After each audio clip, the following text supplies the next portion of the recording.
as soon as I saw Twitter and I saw a man say he was coming out of retirement, I immediately had to reach out. He's an old friend of mine. He's going to be returning to fighting in 2024. It is always my pleasure to speak to the Motown phenom himself, Kevin Lee. Kevin, how are you? What's going on, Damon? I'm never better, man. Never better. Now I saw on this is a little while ago. I saw on Instagram, but the dreads are gone. You're back to the other hair, man. 2 years of the dreads, and they're all gone now. Yeah, yeah. It's out with the old, in with the new. You know, had to shed some of that. I grew them for about 3 years, and yeah, that's long enough. So I'm back to the old me. I love it. I love it. So, Kevin, let's just start with the obvious question. Of course, you announced you're coming back from retirement a few days ago. What led to that decision? How long was this been in the works that you've been thinking about, making a comeback? You know, maybe for about 2 months, maybe like the last 2 months, I've really been contemplating it. And honestly, with the final straw for me, I spoke with my mom, right? I had a conversation with her, and she said something to me that really kind of woke me up. She said the smile in your soul is gone, and I even the smile in my soul. It was such a deep and she that made me really realize, like, okay, yeah, it's time for me to I got to come back. There's nothing else that I love more in this world than fighting. And as much as I tried to separate myself from it in the last 6 months, for some reason it still just keeps pulling me back. And while I'm young and while I can still do this, I'm going to give it a go. I'm gonna go back and I'm really gonna give it my all this time. I love it. I love it. Now, can I ask, like, when you made the decision last year, because I know we talked a lot, we talked around your fight in Eagle FC with Diego Sanchez. We talked, when you got back in the UFC, very exciting moment. Of course, the fight didn't go your way. I know that's part of the sport. What do you feel like was the retirement at that moment? Was it an emotional decision, or were you pretty resolved in that moment saying, you know what, I'm good stepping away? I was pretty resolved because, like you said, it really started with that fight in Eagle. That's when I got the first really, I re-injured myself really big. And I spent like a year, almost a year and a half, kind of trying to battle back from that without having the surgery. And each day was just harder than the last, that was probably the toughest training camp, the toughest lead up to a fight that I had. Just physically, my body was just getting broken down. So at that point, when I decided to retire, it wasn't an emotional decision. I really thought about it the night of the fight when the fight didn't go my way. I kind of waited until that died down to see if I would feel any different, and I didn't, and I still felt like I needed to retire at that time. And I don't regret that. I don't regret that decision. I think it was well needed. When I say I spent 6 months away from MMA, I didn't watch no fights. I didn't take a step into the gym or anything. I feel like that was a good reset for me, and it honestly really made me realize what I really love in this world is fighting. Yeah, I could do other things out here, and I thought maybe if I made money doing something else, that would kind of make fighting go away for me, and it didn't. It didn't do anything. I still was thinking about it, and the real reason I decided to retire was because of the injuries, right? Yeah. And because I have a son now, and because I'm thinking, okay, I don't want to destroy my body for when he gets older, but sometimes you just got to roll the dice, and I feel like that's a more important lesson for me to teach him. Is even though I'm afraid, and even now, like as I say here, I'm still afraid of getting hurt again. But I'm willing to roll those dice if that's what God calls me to do.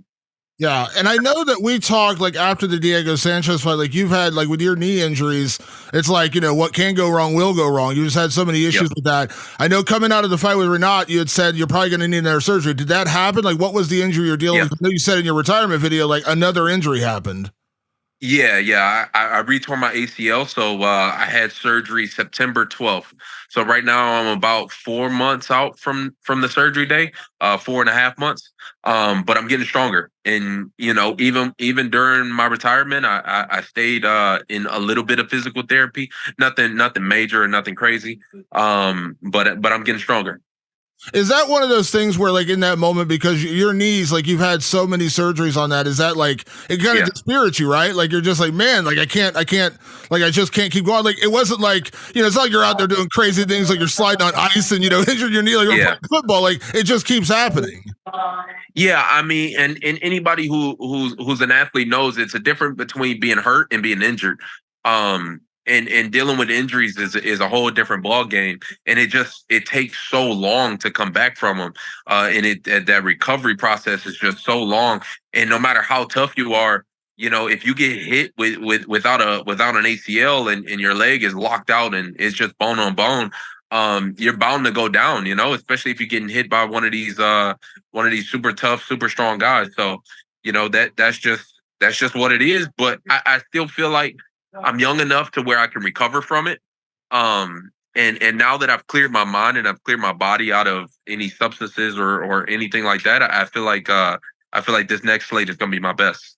Yeah. So now coming back, you said 4.5 months ago. Obviously, I know recovery from an ACL is typically 9 to 12 months. So you're kind of in the middle of Yeah. that right now. I think that says a lot. You made that decision, and now like you're still going through the recovery. So you're not like you're. I assume you're not like even back in like full on MMA training. You can't be at this point, right? No, I'm not. I'm still just kind of getting my feet wet.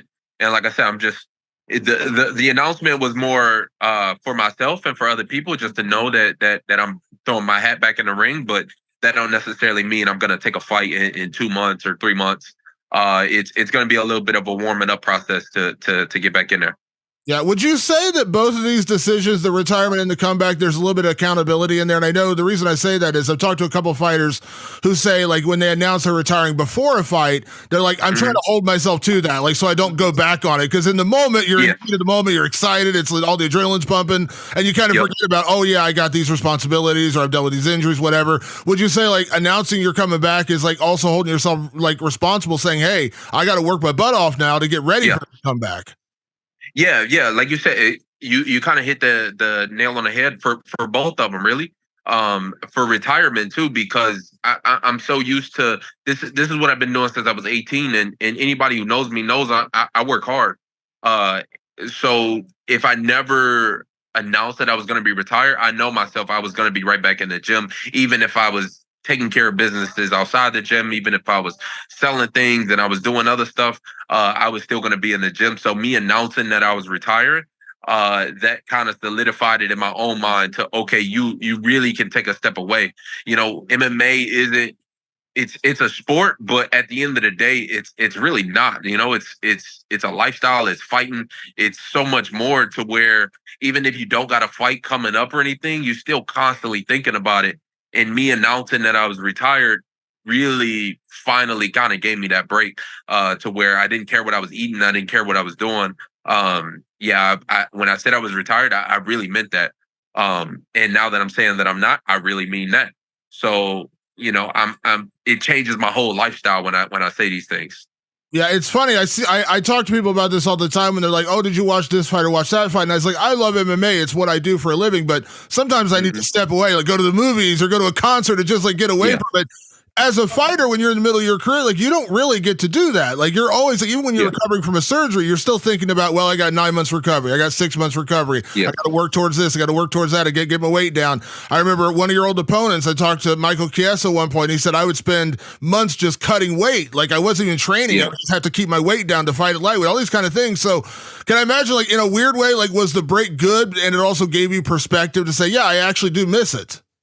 Yeah, it really was. And it's something that I would recommend for young fighters. Like I know I'm at the age where kind of once I stepped back into the gym, I see so many young guys that have kind of watched me and watched my career. I started real young, so I feel like it's almost my duty now to kind of show people who are trying to be in these footsteps. Yeah, sometimes you need to take a step back from it. I think it's good to be maniacal about how obsessed you are with it, but at a certain point. especially when it's year after year after year, taking a step back can really open your eyes to everything. And even now, as I'm moving around, I feel a little different. I'm moving a little different. I don't know. My approach to this whole thing is going to be different in a different perspective, and I feel like that's going to be good for my overall growth. Yeah. So now what's wild is, we've talked many, many times throughout your career, but I always wanted to check, like, just, do a little research before we talk. I just realized Yep. 31. You're only 31. Yeah. Like, that's wild to think about the career you had, and you're just now 31. Like, I remember Daniel Cormier didn't even get into MMA until he was like 32. So it's wild to Yeah. at 31, all you've already done. But so I guess my point is like you still have a lot of road ahead of you. Like this is not like you're coming back at 40 or 39 or towards the tail end of your career. Like you are literally in the prime of your career right now. Like this is when guys actually reach their prime at your age. Yeah. Yeah. And I mean that was part of the decision too, is okay, if it's still on my brain and it's still in my heart like this, what am I gonna do? Am I gonna come back at 35? Like why wait until I'm 35 and make a comeback? Which even at 35, I still feel like guys have great careers, right? Like you still, I mean, I move around. I've moved around with thousands of people. I've sparred thousands of people, and at 35, a guy at 35 is just as fast and just as explosive and just as strong as somebody at 28. But why wait? Why wait? I'm 31 right now. Now was the time, and now was the time for me to really seize it, especially if I'm still chasing a world championship. Like now is the time. Am I gonna sit and wait until I'm 35 and then like have like a little bit of a run?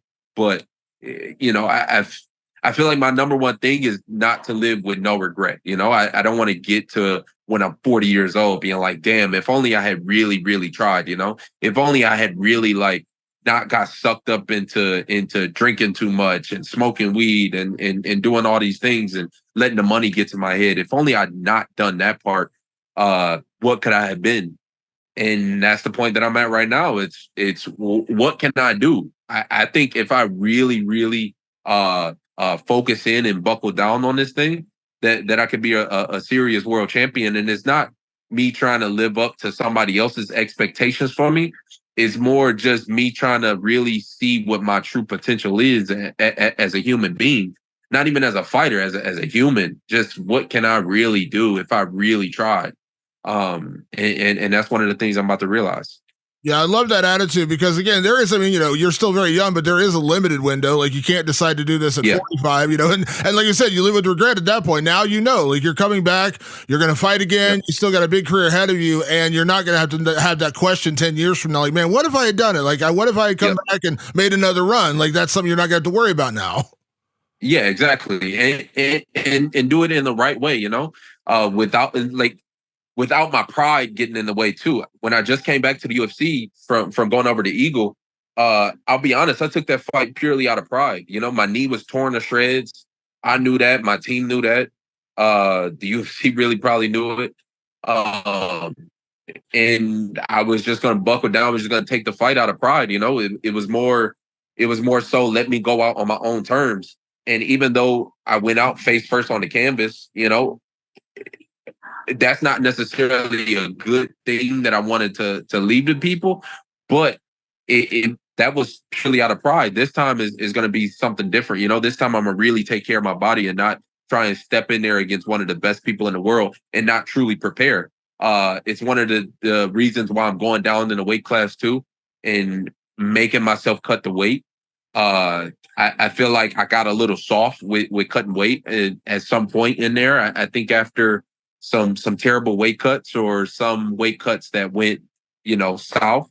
I decided not to do that anymore, but I think I just lost focus on that. And I think I just didn't want to, I don't know. I didn't want to go through the pain of the weight cut anymore, but that's part of the game. And if I'm gonna compete with the best, I've got to go through that just like everybody else does. So you just answered one of my questions. So you are coming back at lightweight. That is the plan. Yeah, it'll be a lightweight. I'm hearing rumors that they're starting a 65 division. I've heard some rumors. So if they do that, we might talk. But hands down, it's at least going to be a lightweight. for Yeah, sure. and it's wild because I was looking at your Instagram and I saw the photo you did a while back where you're standing next to you were training with George St. Pierre, and I was like, you're not a small guy for welterweight, but I think you would probably say the same. Like you were a force of nature at lightweight. Like you were Yeah, one of the best guys in the world in that weight class. And I know we've had this. I'm not going to repeat past conversations, but I've told you many times. Like I thought you were the future lightweight champion. Like so, certainly yeah, you can hold your own at welterweight. There's no doubt about that. But it just felt like lightweight was always kind of your home. Like that's where you made the biggest impact. And it sounds like that, and that yeah, work ethic is going back into that. Like I'm going to do this. And listen, I understand, man. You've been weight cutting since you were a kid. You're a wrestler, so you've been weight cutting for yeah, probably 25 years. So I'm sure you yeah. want to get done with that. But it sounds like the discipline's there. You're like, I'm going to make an impact to lightweight. Yeah, yeah, absolutely. When I'm around in the gyms and I'm going with guys at welterweight, it's like this guy would have been tough. This guy's tough. This guy's tough. This guy. I mean, it's like 20 guys that are all top tier. That would honestly give me a whole lot of trouble. I'm not gonna lie. It's the size. It's the frame. It's the height. It's a lot of things that go into this, right? But at lightweight, I'm for sure one of the top 5 in the world, and I feel like I could compete against anybody. And I can make the weight. Like that's the thing, I think with the right preparation, I can make the weight. The only time I missed the weight class was for the Charles Oliveira fight. And that was my last fight at lightweight. Um, and there was a lot of extenuating circumstances, we'll say, around that fight and around that weight class or around that weight cut, that I let kind of cloud my judgment and make me go up to 170. But my home has always been 155. Yeah. So now, logistically, you're still recovering from your knee injury. So obviously, again, you're not saying you're fighting in 2 months. When you retired, did you drop out of the USADA program, which is now just the UFC anti-doping program? Like, do you need to have you gotten back into that, like logistically? Because I know that's 6 months. Or did you ever even drop out?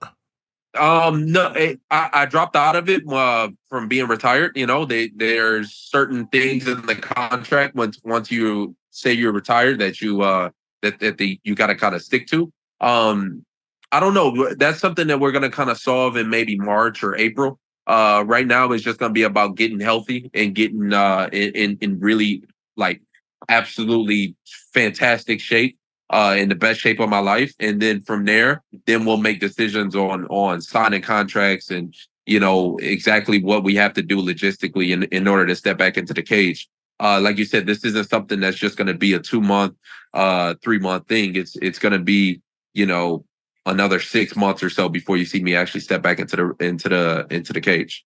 I think that says a lot about making the announcement because you could have waited. Like you could have just said, "Hey, I'm coming back," and announce your fight. The fact that again, maybe I'm wrong, but it kind of goes back to the whole like holding yourself accountable. Like you've announced you're coming back. You may not fight till November, December. Like you're not fighting tomorrow, but you're holding yourself accountable to get ready, cut the weight, like all the little things you got to do because people are going to every time you run into a fan now, they're like, "When you fighting? When you coming back?" Because you already announced it. So again, I like what you're saying. Like, hey, I know I got a road ahead of me, but you're ready to take that. You're ready to take that road and do whatever you have to do to get there.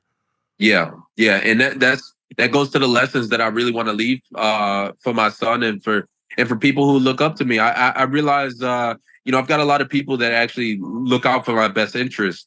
And like you said, since I announced it, every day I get 5, 6, 7 people kind of come up to me in the grocery store or wherever I'm at, like, when are you gonna fight again? Especially around here in the gym, every person is asking me.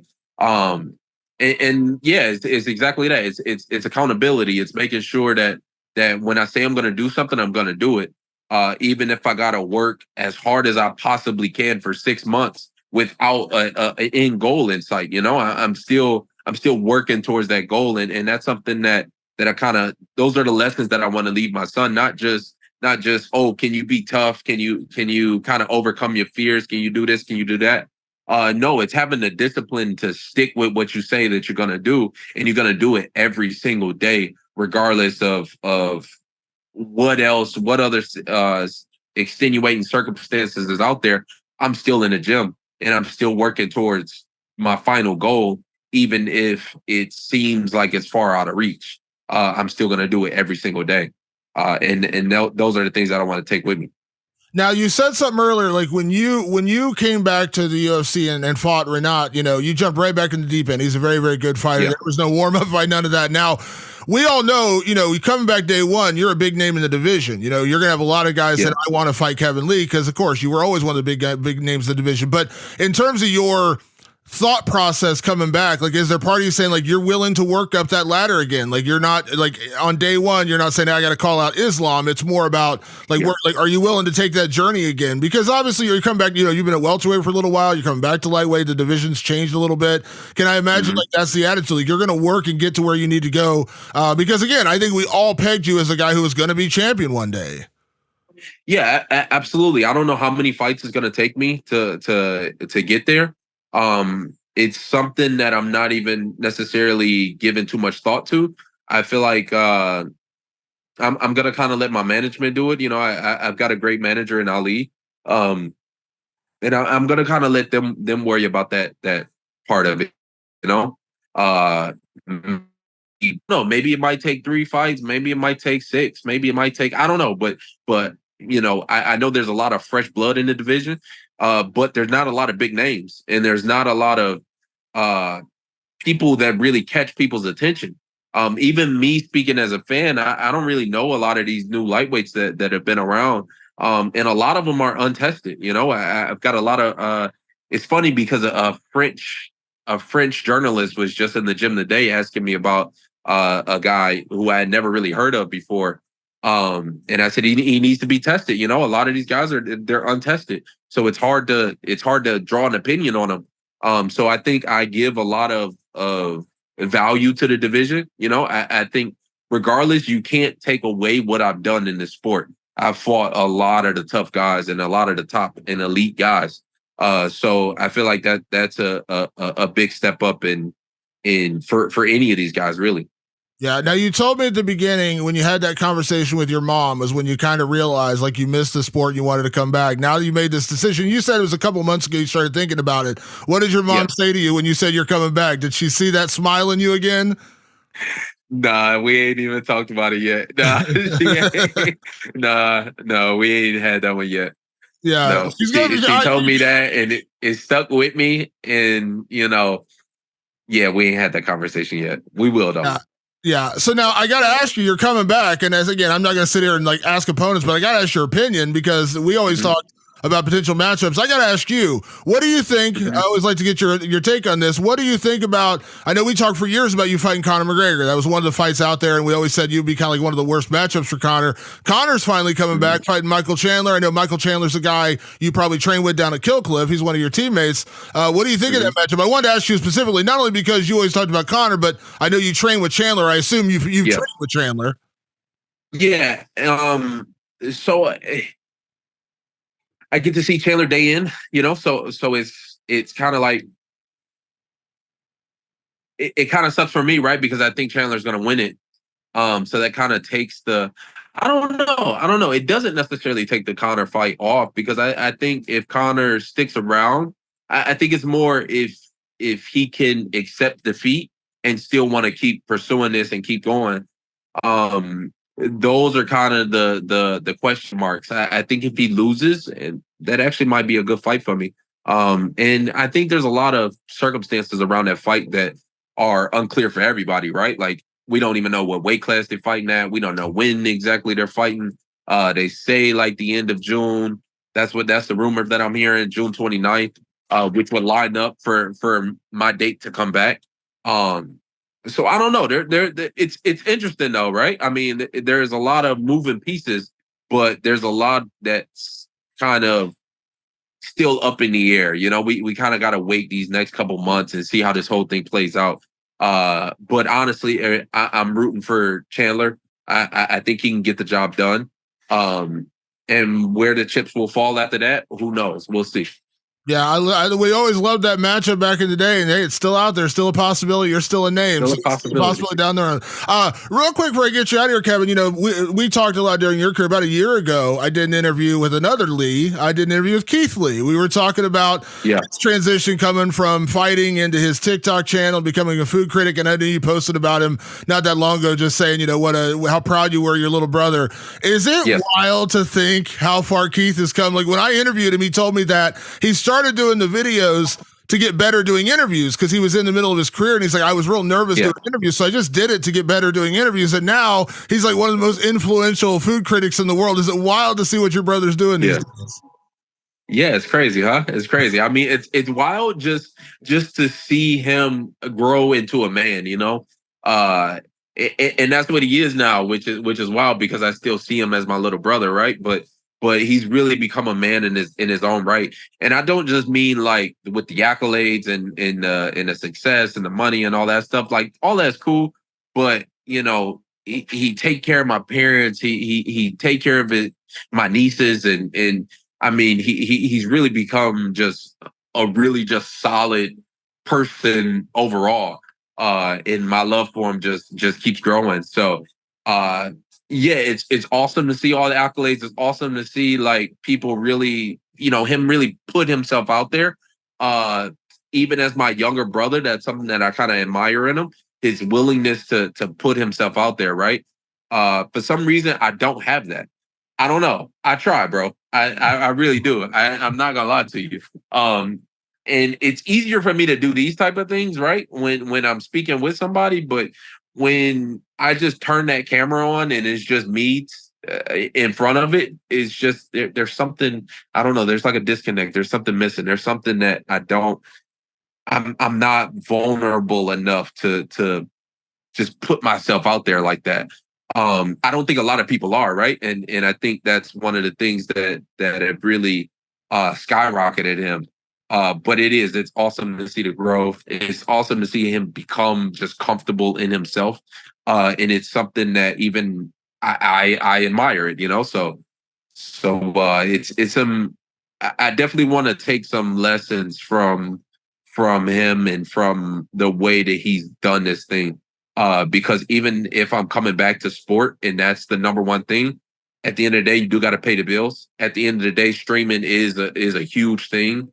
You see it even Dana is all up all on all these streamers because he sees the potential growth in it. So there's a lot that could be done in the streaming world that I think that we could bring to MMA. I don't see anybody in MMA doing it yet.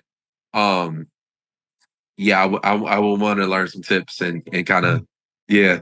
It's funny, like when I talked to him, he talked about how nervous, and he was again doing it so he could get less nervous doing interviews and things like that. Now, and I'm sure you see it, you're on social media every now and again, like there are so many Keith Lee clones, like people who want to be Keith Lee trying to do style videos. It's hilarious. Like, and no one, it's wild. Like he created his own style. It's just like fighting. Like he created his own style, and like no one can do what he does. He's so good at what he does. It's just wild to me to see the growth. And like when I first followed him, I didn't know he was your brother. I didn't realize it was the same Keith Lee who fought in Bellator. I was like, oh my gosh, that's Keith Lee, the Bellator fighter. And then, you know, we did the interview and I was just like, man, that's I told him, I was like, I've known your brother for many, many years. I didn't even realize that was you. And so it's just so cool to see all the success he's found.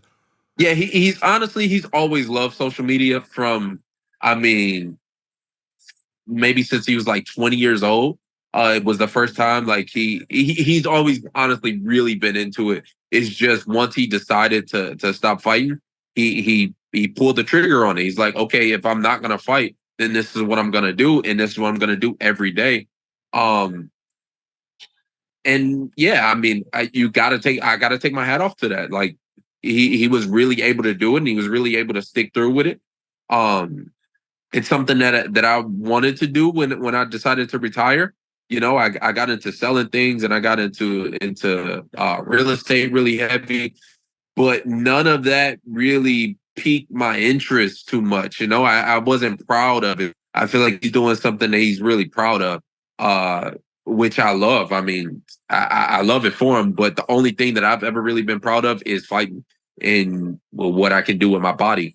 And I feel like that's God gives us all distinct gifts for a reason. And I want to use my gift to the best of my ability, and not just kick it to the ground or kick it to the curb or overlook it. Like I have certain gifts, he has certain gifts. He just stuck with his, and he never let anybody knock him off his pivot. And I'm gonna learn from that. Yeah, I love it. Hey, and there's still a chance. I remember a couple years ago, Sam Alvey, when he was still in the UFC, had started doing these TikTok videos, like behind the scenes at the UFC, like what goes on in the UFC fighter meetings, what goes on during the weight cuts. And I was like, I've been around the sport for 20 years, and even I was like, that's cool. Like that's cool behind. So yeah, there's all kinds of opportunities you can do with your career starting again. Not throwing out ideas. I'm just saying, like, there's a possibility there, like beyond just like, the embedded stuff, but like there's all kinds of stuff you could be doing now. Not that you need my advice, but if you're getting down to lightweight, you may want to avoid your brother when he's on these food tours. That's all I'm saying. Every time he's on these food tours, I'm like, dude, he makes me so hungry when I watch his videos. Yeah, we in two different lanes right now. I'm going down, he going up. We damn near the same size right now. We getting close to being the same size, which is crazy. He fought at 125 at one point, and now he's the size of a welterweight. So it's hilarious. Well, man. That's so wild. Yeah, I was just so happy to see the success. And man, Kevin, like I said, man, I'm so excited to see you back. You know, like I said, I understand everyone's got a personal decision when they retire. Certainly never begrudged them that, but I got super excited when I saw you announce you're coming back. You know, we go back a long ways. So that's why I said as soon as I saw it, I was like, immediately, I got to talk to Kevin. So, man, yes, sir. Good recovery on the knee. Obviously, again, sounds like you're taking your time doing your thing out there, man. And, you know, when you book that fight, we're going to do this again. I cannot wait to see the comeback. I feel like it's going to be a big one. Absolutely. This is the year to come back. So here I am. I love it. Kevin, thank you so much for the time as always, and we will chat again soon, all right? Yes, sir. Thanks, Damon.